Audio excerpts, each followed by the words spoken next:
chat.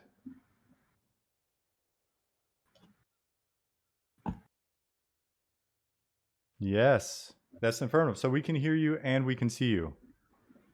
Seems like that's off to a good start, sir. That's a pretty good start. How did the sound levels sound? Is there an echo? Are we all good?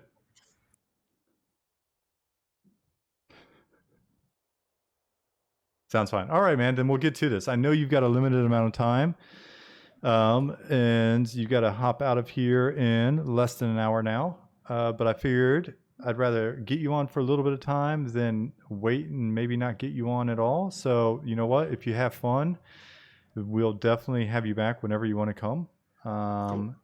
That is a great beard, very full and well groomed, Grix says. All right. Yeah, keep clean.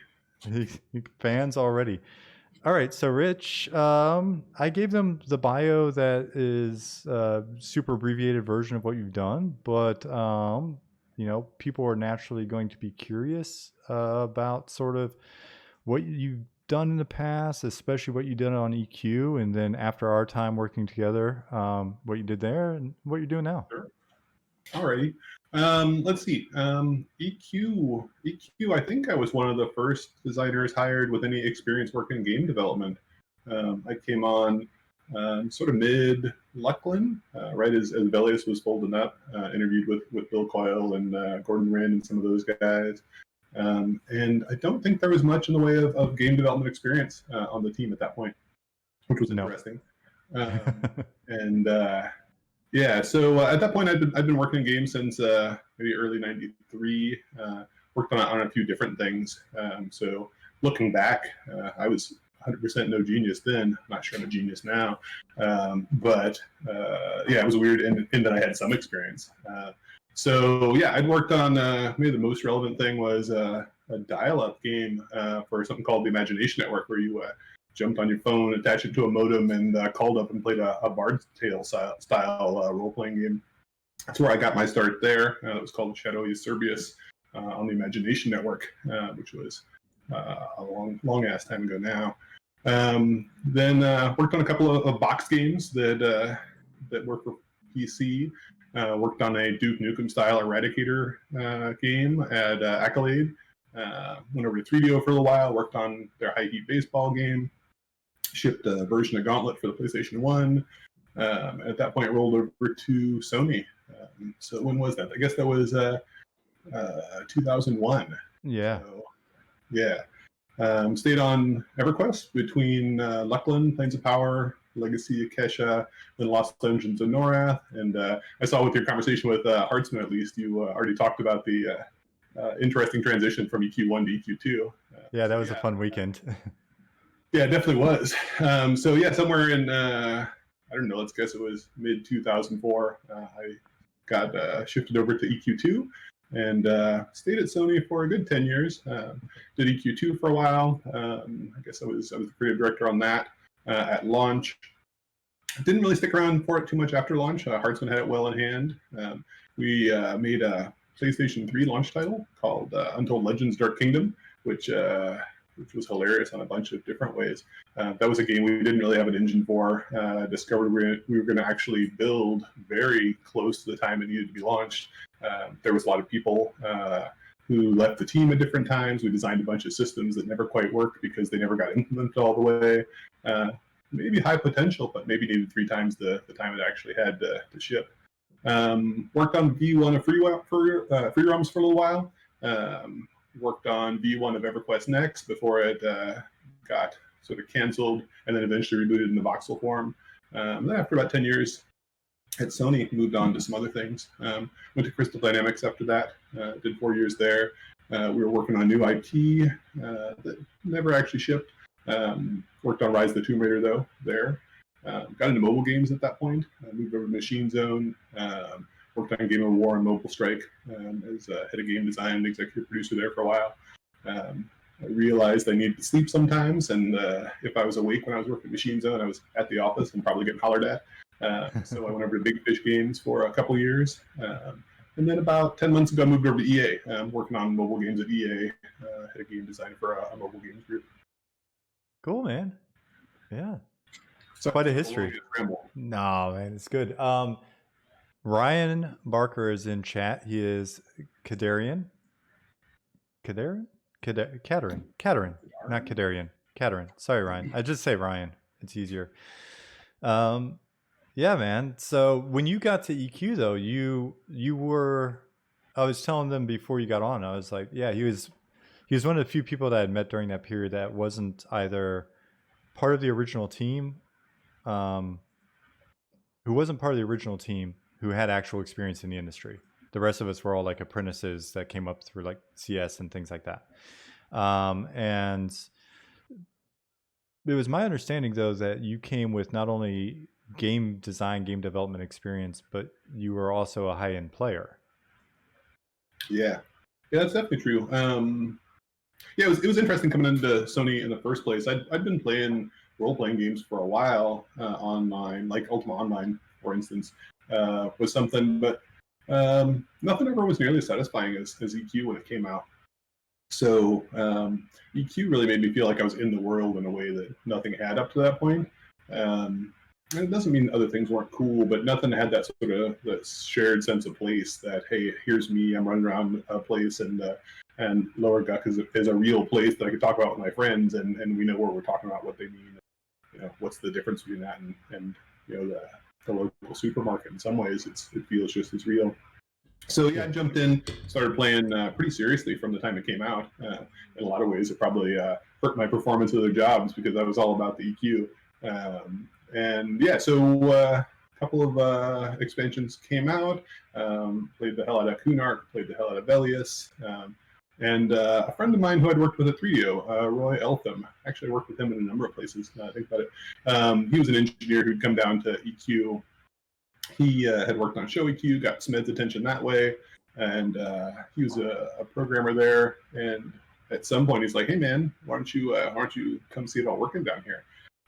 But yeah, we were raiding like crazy for sure. High end player, definitely very very into the game. And that actually was a strange transition in some ways because seeing it from the outside, you see, hey, I'm loving this thing. Hey, I wonder what the deep and meaningful plan behind this is. Oh man, I don't know if I understand this from a game design perspective, but it's got to be some great reasoning that this is the way it is. And then you get there and you're like, hey man, what is going on here? Oh, I don't know. That's Kavon Zone. Oh, okay. Well, I guess I'll go ask him why it's that way. And there's really not really a whole lot of connection between the things.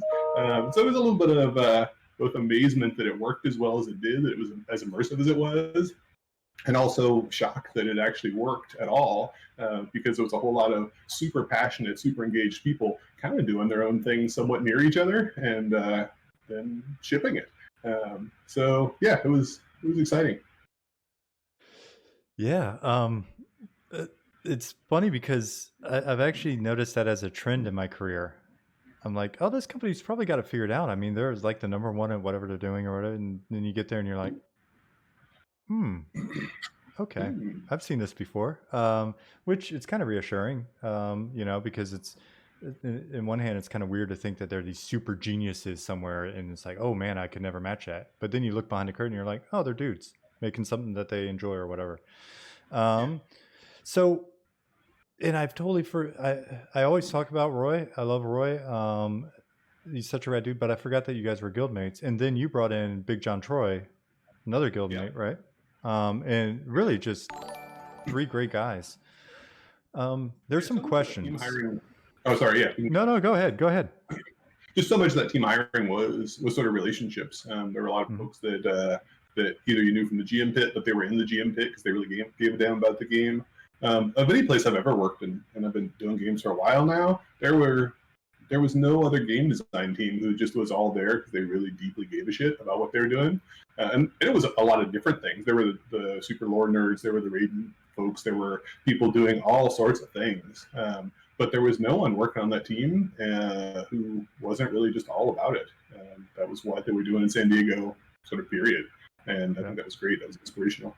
Yeah, I mean, it's I will say I did see it at my last company because of the mission. It was you know, online horse adventure game for girls. Our company, even at 130 people, was like 65% female, and there were girls that like had played a game when they were girls, became women that come in and start working for us and stuff. And it really reminded me of that old EQ team where you make the pilgrimage to work on a thing that you love. So yeah, and the people in CS, some of them were, there are people that like moved to California, live in a tent in someone's yard for a while just to try to get their foot in the door. So I'm going to hit a couple of these questions real quick, and I'm watching the time. Sethrick asked, what was Rich's favorite dungeon in EQ? Let's see, I guess two pieces of that. Favorite dungeon as a player, I really appreciated the old school dungeons, and probably without a doubt my favorite expansion was Kunark. There just was so much depth of feeling and so much immersion in some of those. So probably Sebelis or one of the other Froglock themed dungeons in Kunark as a player. I just loved how believable those things were. It's funny, you go back now and you take a look and you're like, man, what is this? This is like a 8-bit texture on this wall here. My imagination had it being amazing, but it was amazing, and I loved just spending time in there. And some of those were hard dungeons too. Kunark really came out before there was a massive inflation of a lot of power, and so those things were dangerous. And so spending some time, I remember spending some time even on that first bridge as you go down into Sebelis, playing as an enchanter. Trains are coming back out of there. There's all sorts of crazy stuff going on there. You're trying to keep up with the spawn rate, and there just were some balls to the wall, crazy action happening. But yeah, those were solid fun for me. And then favorite things to work on. We did a couple of revamps that I probably enjoyed best. Worked with you on Chardock. I know Steve Burke kicked in a lot of help on Kazakh revamp, and taking those sort of older, underutilized zones that felt like they had a lot of potential, and maybe turbocharging them a little too much. We put a lot of work into those things. I remember making dozens and dozens of items for them, and really making sure there was something in there for everybody. But those were fun. Those were often sort of a couple of days. Hey, let's crank this out over a long weekend or something. Yeah. But yeah, those were my most fun to work on. Was how to give some more life to a thing that just feels a little underrealized but high potential. Yeah, and it was a weird honor too, man. Like it's like, oh man, like I get to go in here and redo this or update it or whatever. It was like being such a fan, it felt like sort of a precious opportunity. We got more questions. Actually, let me hit one more thing about Chardock. I don't know if you remember this. That we almost had a fist fight in the parking lot, you and I, over that one, because you were still working part-time in you were working full-time in CS, then part-time. Oh yeah, I wrote it down. It was coming. That's great. Yeah. So yeah, you're working part-time in the evenings on helping build that dungeon as an apprentice, and I think we had a client mismatch was how it turned out in the long run. Yes. I'm busy working the dungeon. I want you to look at some stuff that I did that I'm feeling pretty good about, and so I send you a message, and I guess you're just getting gibberish from me because our client mismatch. I was getting the letter D every time I asked you anything. And this is like midnight and I'm tired and I'm asking you questions as my mentor and dude I'm working with. And you're just going D. Yeah, that sounds about right. Yeah, but I was excited about whatever we were doing. And at some point, I think I summoned you over to look at it because I'm like, why is he either sending me gibberish or maybe I was getting D2 at this point, and that's 19 years ago, damned if I remember. But at some point, you got annoyed with me and death touched me. And I'm like, God damn it. And so I go marching out of the building over towards the CS building to ask you what the hell's going on. Looks like you're leaving from work with your girlfriend. But there just was some tension in the air. We're like, what the hell, dude? I think we're doing a good job and you're fucking with me. So excuse my language, sorry. Oh, that's fine. That's fine. Really friendly stream. We're mostly PG-13. The occasional F-bomb's fine. Yeah, dude. Yeah. I forgot that I death touched you. Yeah, I didn't. 18 years ago, death touch. I'm like, I'm gonna get that guy one day. Day. No, but that was a good example of just the passion that was associated with it. Everyone was stoked about what they were doing. People were working until midnight all the time. There's all sorts of stuff going on. So yeah. Dude, we literally met in the middle of the parking lot as I was going to the car. I was just like, dude, what the fuck? Like, seriously, I'm tired. You spent 20 minutes messing with me? And you're like, yeah. So I've told that story over the years. It was a memorable night. So Rich, what server did you play on? Any notable guilds? Nick asked. Oh, sure. That was a while ago now. So I played on Praxis when I was into raiding pretty seriously. I played with Keepers of the Faith. So started as a druid, worked my way through warrior. Realized around the time Kunart came out that warriors were strictly inferior to monks, and so swapped up to being a monk. And then I stayed an XR monk for the rest of my raiding time frame. And that's why you made monks so OP during your entire time. That has actually come up in chat already. Yeah, monks were OP before I got the team. I think we tried to do some things along the way to mitigate them. That was one thing. I saw a question in the chat earlier about maybe what was the biggest surprise. Yeah, Scorn asked what was the biggest surprise in the infrastructure in the daily ops. And it really was just the overall lack on the team when I got there of a clear sort of infrastructure, of a clear hierarchy driving class design. Who should be the most DPS? Why do you need to take a druid to your party? Hey, we're about to do some healing in this particular situation. Who should be the best, the second best, the third best healer? Hey, someone over here is complaining that their class isn't good in the situation. Are they supposed to be good in the situation? And so as a player coming into there and asking those sorts of questions of the dev team, there was really no consensus whatsoever. And so coming in, there were a lot of things that worked pretty well, and there was a lot of things that didn't work well. But really, I think one of the things I tried to do over the time I was there, when I moved into a leadership role, was figuring out how to get a little more of that represented across the board. And EQ never had the massive resets of things that WoW did, where they said, hey, screw it, we realized some of our stuff isn't working well, and so we're going to do it in a different way, which I got a lot of respect that WoW was able and willing to do that. We kind of lived with legacy issues. We're like, oh, okay, well, someone put that in. I guess we'll slowly inflate power out of that and hope it works. But we were very, very afraid of changing much about class balance or loot that had already dropped, that kind of thing. Yeah, it happened, but it wasn't our main method. You got a boo on Keepers of the Faith because of some transcendence beef in there. I'll let you guys handle that after the stream. Goodman's a good guy. You guys can fight it out later, though. He will meet you in the parking lot, Goodman. Let's see. Frank the Bank 22. Very funny, Frank. How do you feel about Sean's work on the Burrow Beast? I don't think I have a strong opinion about the Burrow Beast one way or another. It's a worm in a tunnel, Rich. Come on. Yeah. No, sadly to say, I got no strong opinion about that. Good. All right, moving on. What is your favorite race and class? Balls in mouth says or asks. Oh man. Well, like I said, the one I ended up playing the most was the Ixar Monk. Some of that is, like I said, with Kunark being my favorite expansion, the Ixar was just such a well-realized race. It was such an evocative sort of thing from a lore side, and it was super OP on the stat side. Both those things worked in its favor. As far as classes and class mechanics go, I definitely enjoyed my time playing Enchanter the very most. That's just something that you don't see a whole lot of in games at that point in time. That it was kind of a maestro that was going to be orchestrating how the thing went, and someone who was a great Enchanter could just change the whole flow of things and make the hard things easy.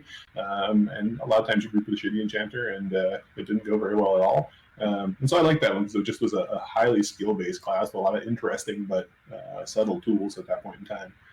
So that was one I liked most overall. Cool deal. Just real quick, Epsilon 12, I will not forget about you. Thank you for the follow. Thank you for being here. Let's go into the next one. There was a second question on there, which was, how do you pronounce Luclin? You already know how you pronounce Luclin, buddy. Oh, yeah, it's definitely Luclin. Right. Yeah. Okay. I caught the first half hour of Bill on here the other day. I think he made that one pretty damn clear. Freaking Canadians. Scorn asks, would definitely love to hear how it felt coming in onto the EverQuest team with prior industry experience, and what was the biggest surprise in regards to infrastructure and daily ops. It sounds like you just hit that one. Yeah. Yeah, and there was some stuff. I mean, a good example. Hopefully, you're getting Todd on here sometime soon. Monday.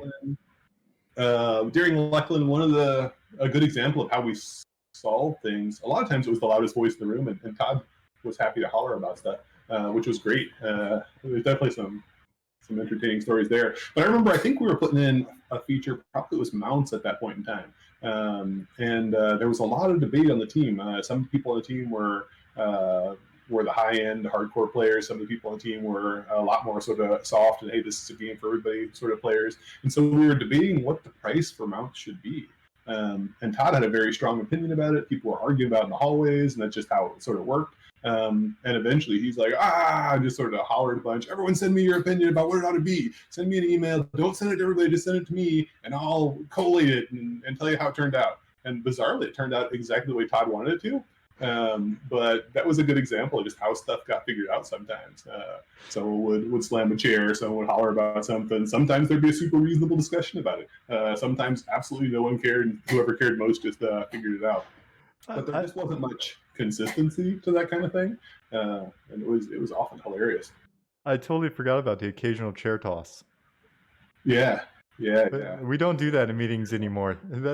I haven't seen that in quite a while. Frank the Bank said, Chardock is great. Did you guys ever want to put quests into Chardock? It felt like a living city. Yeah. I think we put everything we could in the time that we had. That ended up being, was that a long weekend project? I think so. Yeah, we did it in 2 days, plus Friday night. Yeah, so I think what we got, as I recall, and again, this is 19-ish years ago, we re-itemized it, filled a lot of holes that felt like they were present in Kunark itemization in general to try and get a little more something for everybody in class balance. I think we got some interesting NPCs in there, and a little more sense of ambiance. But yeah, quests were hard around that time frame. I'm not sure we didn't get any quests in, but based on the question, I guess we probably didn't. So yeah, I think I'd love to get some quests in there. We got some in. I think it would have been the way I read the question was like maybe linking it even more to the outside world. And honestly, we had 2 days in the evening, and I think we blasted as much sort of stuff in it as we could. I don't know how much other stuff like links to it, but yeah, it was a lot of fun. Let's see, Month 2 asks, do you happen to remember anything about the origins of Louis Thick and Hearty in Chardock, a drink that at the time was only found on a Chardock merchant? I can't say I remember a lot about it, but guessing there definitely was a warrior I played a decent amount of time with named Louis. I think a lot of times people end up putting nods to server heroes and other things in the game. So I imagine it had something to do with that, although at this point, if I recall exactly what.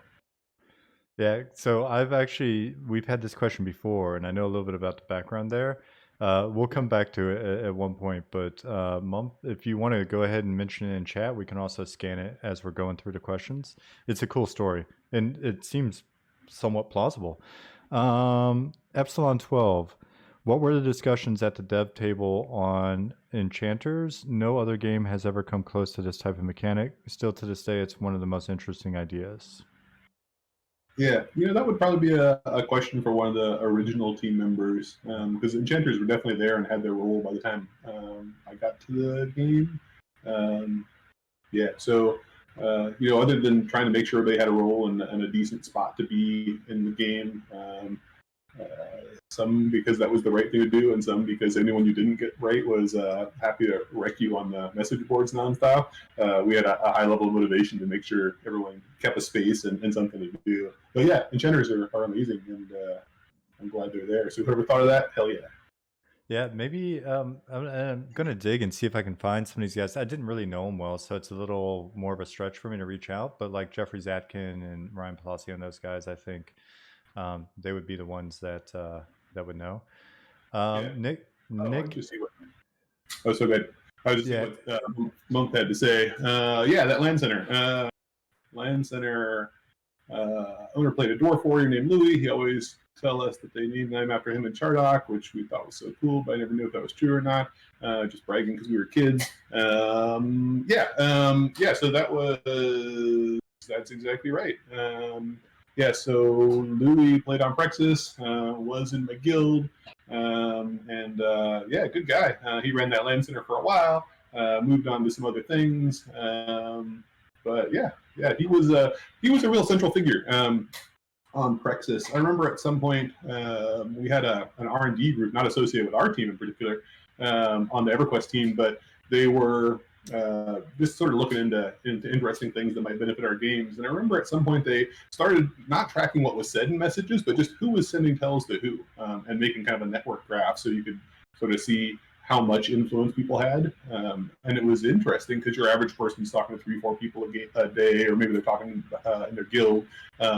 But then the people who were really central, who were really just key community motivators, had thousands and thousands of lines going into this graph. And so it's a crazy looking graph because it just centers of density with a name right in the middle of it. And you're like, man, how's that guy finding time to play or level up with him? He's talking to folks.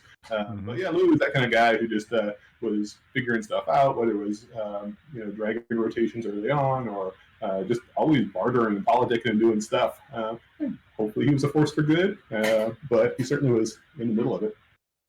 That's so badass. It's funny. Yep, Mump just said, blowing my mind right now, 20-year mystery solved. He was asking about it, a couple days ago, right? And we were like, I don't know. So this is fantastic.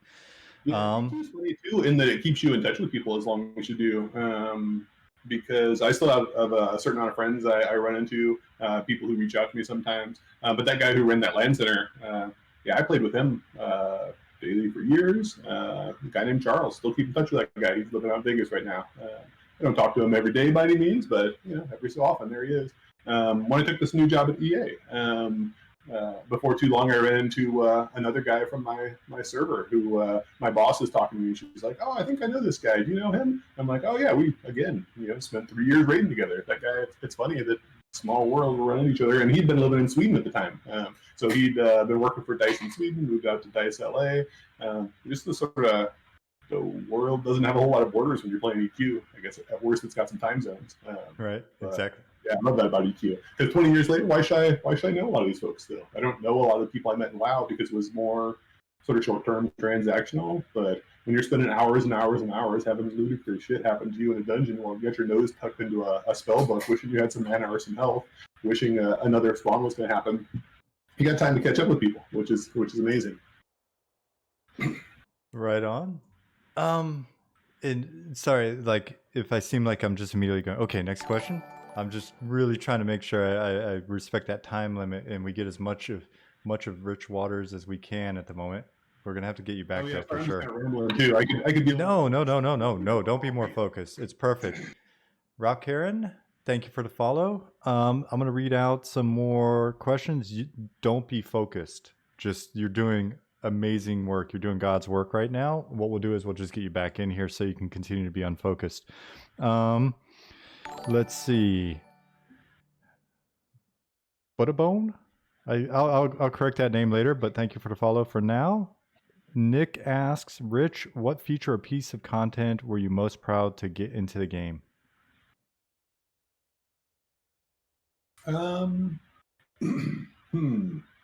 Actually, let's talk about when I screwed up. But I was happy about the idea of it.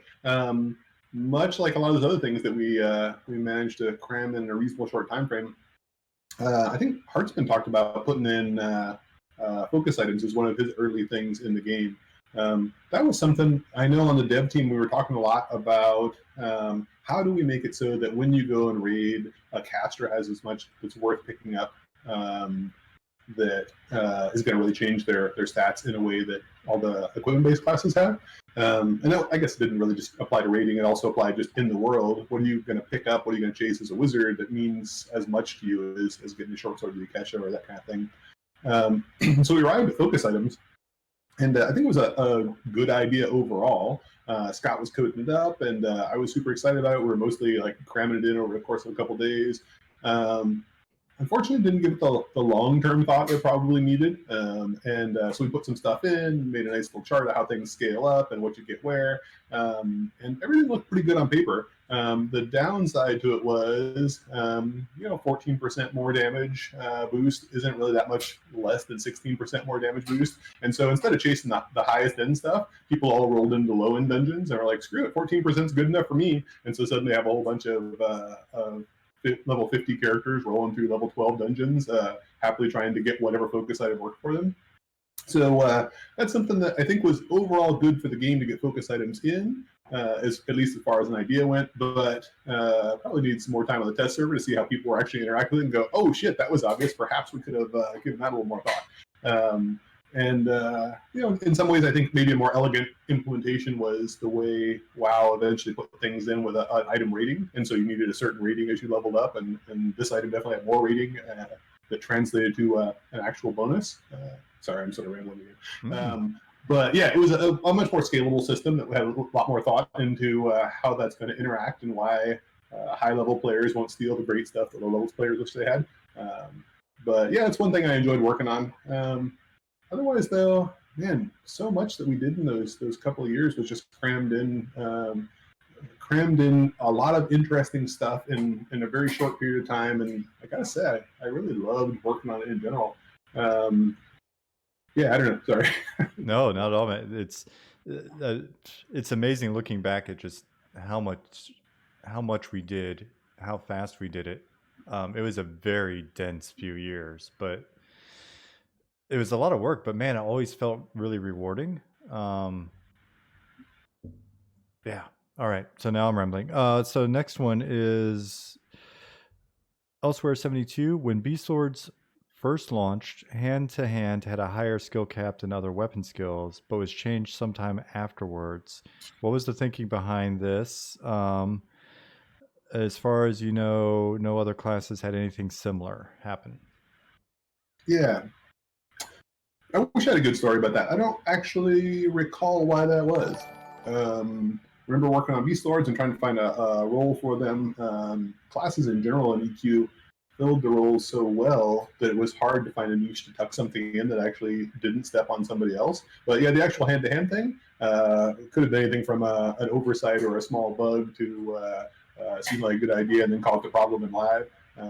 But yeah, I'm not sure. I know we were reluctant to change stuff like that at the time, and so if we changed it, we had a particularly a motivational reason for us that we felt like, oh, we've got to change that. But yeah, damn if I know why. Yeah, and not to throw anyone under the bus, but honestly, that expansion came in really hot, and stuff like introducing a new class and a new race was coming in really. I mean, I was an apprentice, and I implemented most of, if not all of, Charval. I don't want to claim all of it. I'm sure other people helped, but it was like, Yeah. Hey, newbie, here's a starting city. You've got a week. And yeah, and then I made the ultra easy Beastlord epic. Thanks, guys. So cool. All right, looking at the time as well, we got about 20 minutes, I hope. Thanks, Nick. Seahole, you talked about class bouncing free for all at the beginning. Was the story lore somewhat of the same? How was the lore handled and given to designers and programmers to be essentially built and further expanded upon? Yeah. When I got there, it was incredibly, I don't know if democratic's even the right word. Pretty much somebody got assigned the zone with a couple of sentences about what that zone might be. And then they went off and did it. And depending on the designer, they were either highly collaborative and talked to people about what they were doing, whether it was lore, whether it was itemization, whether it was the difficulty of mobs, or they sort of grumpily sat in their cube and just knocked that out, and you could see how it was if you wanted to play it on the server. And so it was really independent, maybe is a good way to look at it. And so definitely the lore was in that same boat. I remember over time we had to start chasing down some random stuff where we did start looking at each other's quests. We did start reading over stuff, whether it was NPC names. I remember that was a big name. There was some hill giant, Flapjack Slim the Honorary. You remember that guy? I was thinking about him the other day, Flapjack Slim. Did he make it in? Yeah. I thought we nuked that before we went in. But yeah, there's some such random stuff where you're looking at things, and some designer, everyone was super well meaning, right? So I'm not trying to toss any shade on anybody. People had different perspectives of what the world of Norath meant to them and what they thought players would like and what they would enjoy. And it was diverse, and that's beautiful. In a lot of ways, it ended up adding up to something that was a lot less generic than a lot of games. But sometimes someone rolls in and you got nothing but 12 new exciting puns as item names. And you're like, what the hell is this? This doesn't add up. And that was definitely true for the story and the lore. It was definitely true of the itemization. Itemization, I remember some wacky stuff there. I remember chasing down a well-meaning but lore-focused designer wanted to put in a rod that I think had like a 3/4 of a second casting time, a 3-second stun. You just click that thing all day, and it was dropping on most things in the zone. It was a rare drop. Was their perspective? Hey, this is the problem. It's a rare drop. I'm like, hey, you're gonna click that thing, and then you're gonna beat on it for 2 seconds, and you're gonna click it again, and do that forever, and everybody wins. Just stuff like that happened all around the board, just because there wasn't an even understanding of both the lore from all the designers and the way the game worked from all the designers. So over time, I think we got something that still maintained a lot of the independence that the designers had for having a lot of creative control over their zones, but we did a better job of putting out some pointers about what it worked, how it worked, and what it should be, and doing a little better job sort of peer reviewing each other's work. Yeah, definitely like bringing it together. But when I look back at at my career, when I look at that period, the degree of collaboration during that period, and like the fact that we were often just all in there with whiteboard, and going through it, and people brought their ideas, and then we left with something that, even if it was assigned to somebody, was something that we had all had some input on. It's definitely a very special process, and it's almost like the industry has been chasing that sort of process at other companies that I've been at, right? So it's like, they call it whatever these days, but yeah. Let's see. Bad to the Bone. I think I got your name right now. Were you guys involved in the Best of the Best tournaments? I ended up winning the Shaman one on Quellius, and had a blast with a copy on test. Is there a reason why they're not repeated later on? That was a GM thing. Best of the Best. Yeah, that was relatively heavy coordinated. That happened also before I joined the team. It seemed like that was maybe in the late Kunark time frame, maybe around the beginning of Elias. Definitely was before I joined the team. It did seem like it was a certain amount of hassle to get all the characters copied over to the test server for those tournaments. They were enjoyable, and it was great to see that kind of thing. I wasn't involved as a developer at all. I was a player, and managed to take the Disciple title for Monks on Praxis, so that was fun. But yeah, it was before my time, and I don't know why it didn't continue, because I think that kind of cross-server community, I think, would have been a great thing to promote some more of. Cool. Orn asked, did that independence account for the large variance between zones and cities? Lots are very different from each other. Yeah, definitely true. Early on, so those first couple expansions before I got there, I imagine exemplified the same process, which is probably at that point, Bill Trost, who'd had the vision for what the content was going to be, would give someone some brief direction and have them go off and make a zone. But it was pretty much, hey man, this is your zone, you figure out what you want it to be. And so that's going to generate a lot of uniqueness and difference between the zones. And sometimes, I think generally everyone meant well, but there always was a little bit of ego that crept in from a couple of designers. I remember itemization was one thing where people soon realized that players liked your zone, liked your raid better if it had better stuff.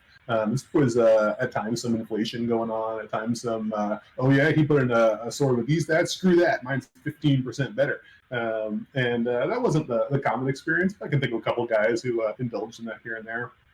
But yeah, across the board, it just was, Wild West is a term I've heard you guys use on the stream in the past, and yeah, people were shooting each other right in the face a whole lot.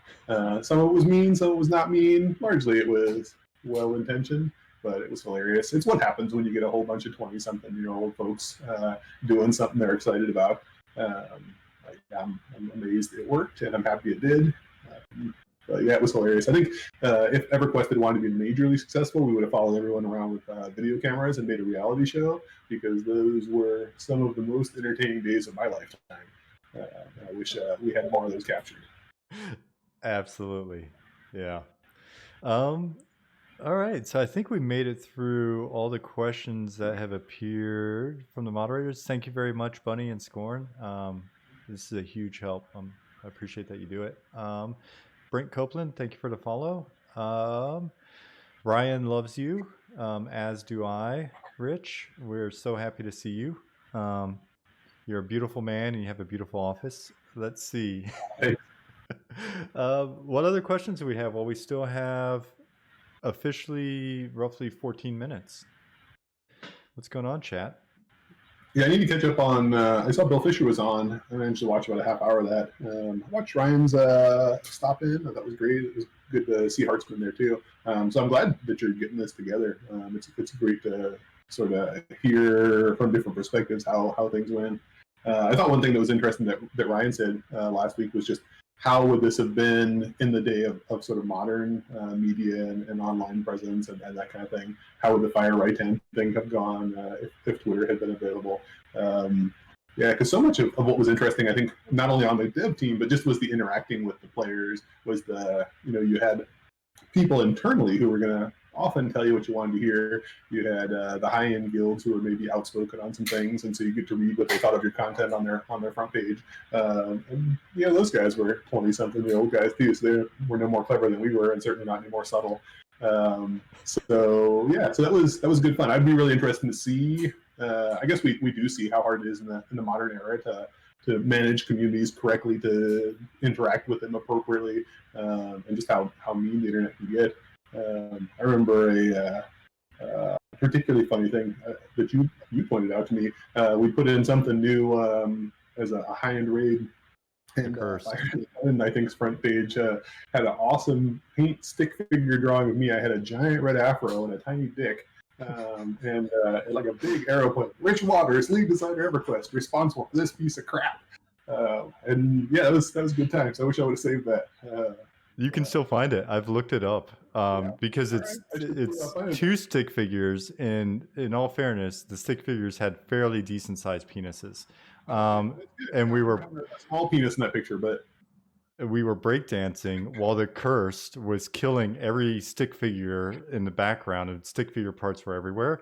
And yeah, so that was hilarious. I'm glad that the cursed spawned that comic. Grix asked, will you all get the band back together and rebuild EQ on a modern engine?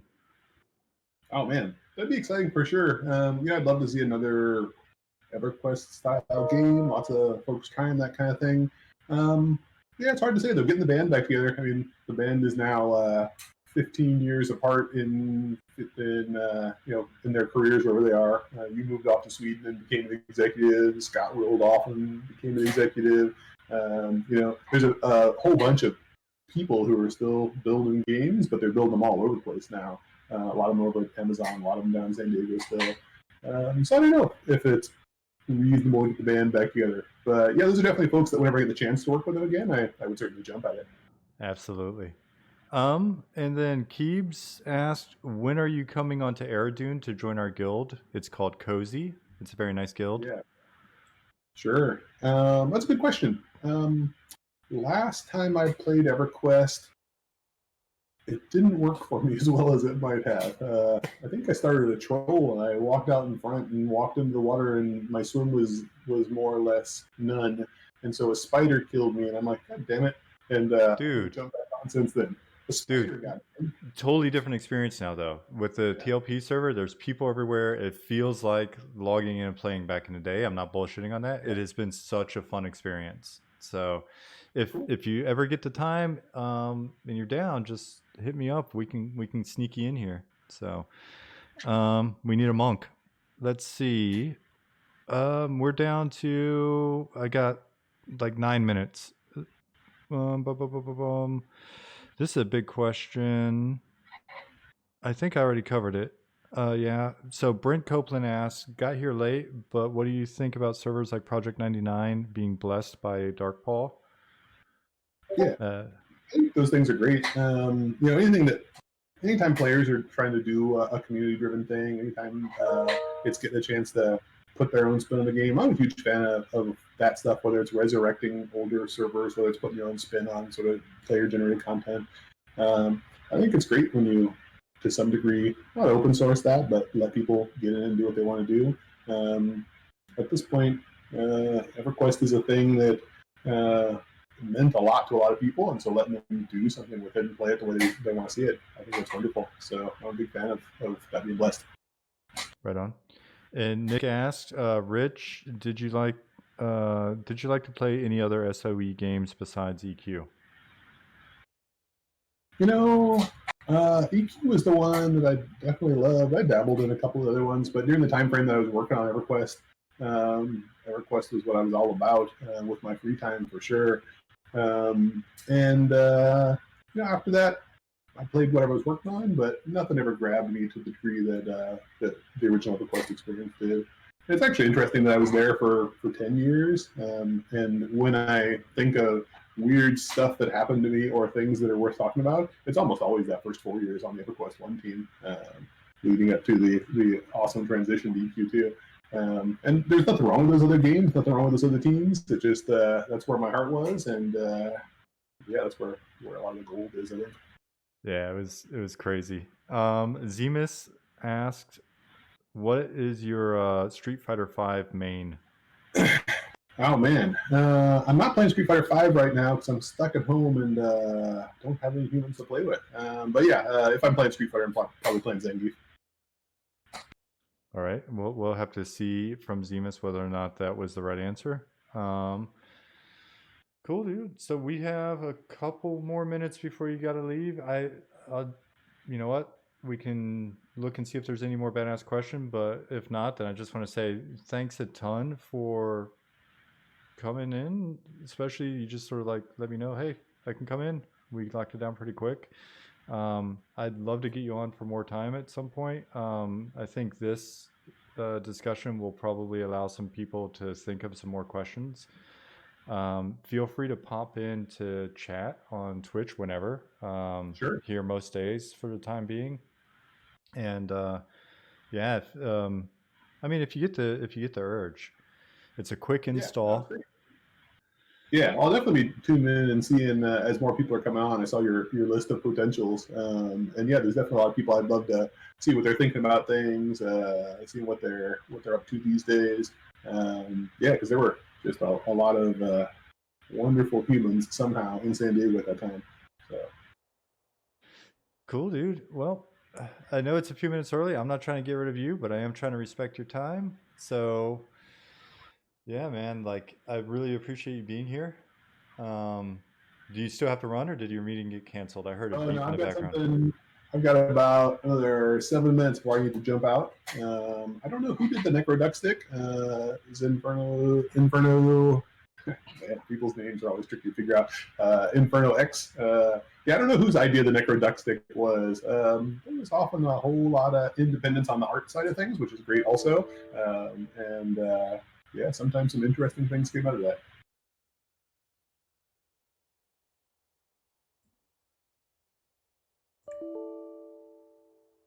I don't know what exists still as lesser known Easter eggs. C4113. I don't know what's still lesser known these days. At the point in time we were working on it.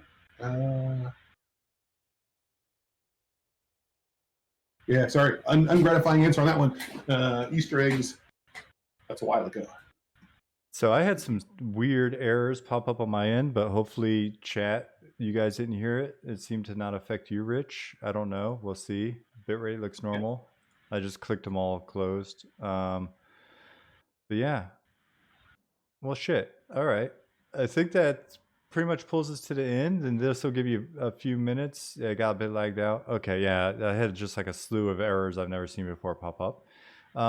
Rich, what I'll do is the same thing as I did with the other ones. Like when I get off here tonight, I'm going to cut this down to the highlight and put it in the collection.